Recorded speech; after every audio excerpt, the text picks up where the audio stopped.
Sometimes a president who appears pathetic is actually just plain tragic. And because he is a president, his tragedy is also the nation's.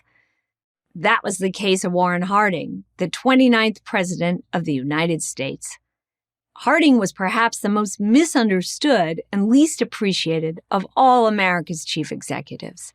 Born in 1865 in a small Ohio town halfway between Cleveland and Columbus, Harding was a brave and unusual politician. He didn't start as a politician. He spent most of his life as the editor and publisher of an Ohio newspaper, the Marion Star. He ran unsuccessfully for governor in 1910 and then successfully for senator in 1914. In the presidential election year of 1920, Harding was considered a dark horse at best, but he emerged after 10 ballots as the Republicans' choice. He certainly looked and even acted the part, tall with thick white hair and deep penetrating eyes. Harding was as genial as he was handsome. To know him was to like him. And Americans did like him.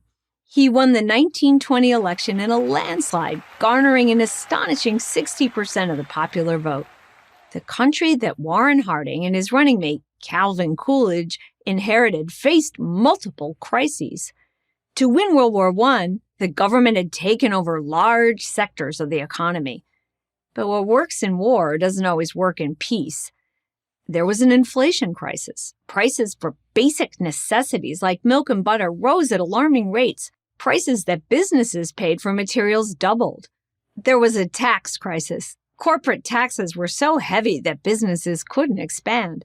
There was a labor crisis. Tens of thousands of Americans, many disabled, returned from Europe to find a stagnant economy short of jobs. Angry workers mounted violent strikes, and there was a government debt crisis, a result of war spending. By 1920, it seemed that life in crisis was the new normal.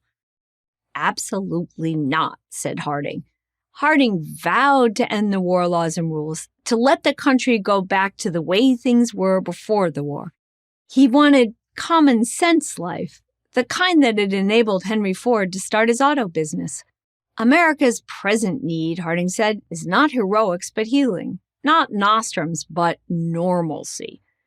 Normalcy was the motto Harding and Coolidge gave their campaign. The Harding plans for normalcy were simple. Let the Federal Reserve tighten money to wring inflation out of the economy. Cut spending so that the government can pay off the war debt.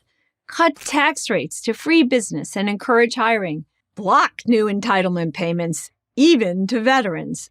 Instead, build veterans' hospitals. Return those industries that wartime government had taken over back to private hands. In short, give the economy and individuals the freedom to find their own way. After taking office, Harding made all the right moves. He named a tough cabinet, including the nation's great master of debt, the banker Andrew Mellon, to the Treasury post. Harding coaxed Congress into giving the president the executive power he needed to analyze and stop excess spending through the Budget and Accounting Act of 1921. Finally, Harding pushed through tax cuts for individuals and businesses. And for the vets, he planned special hospitals, the origins of the VA. All the pieces were in place for a return to the old normal that Harding had promised. For the first time in a while, America's future looked bright. But here is Harding's tragedy. The man lacked discipline. He planned well, but executed poorly. For example, when it came to those hospitals for veterans, the men Harding put in charge of construction took kickbacks and did shoddy work. When it came to the promised privatization of government oil reserves, Harding looked away when friends leased reserves to their friends. The scandal would be known as Teapot Dome. Harding besmirched the very principles he was advancing. The pressure on Harding kept mounting. He could handle attacks from his enemies, he told a journalist. It was his friends, his damn friends, who kept him awake at night. In the summer of 1923, Harding traveled west. While at the Palace Hotel in San Francisco, Harding passed away suddenly, doubtless due to the pressure of mounting scandal. The new president, Calvin Coolidge, was left to clean up. In the years that followed, the country rose again, in part because Coolidge marshaled the discipline Harding lacked, but also because of those Harding policies with the quirky name, normalcy. Yet Harding was not around to see his own success.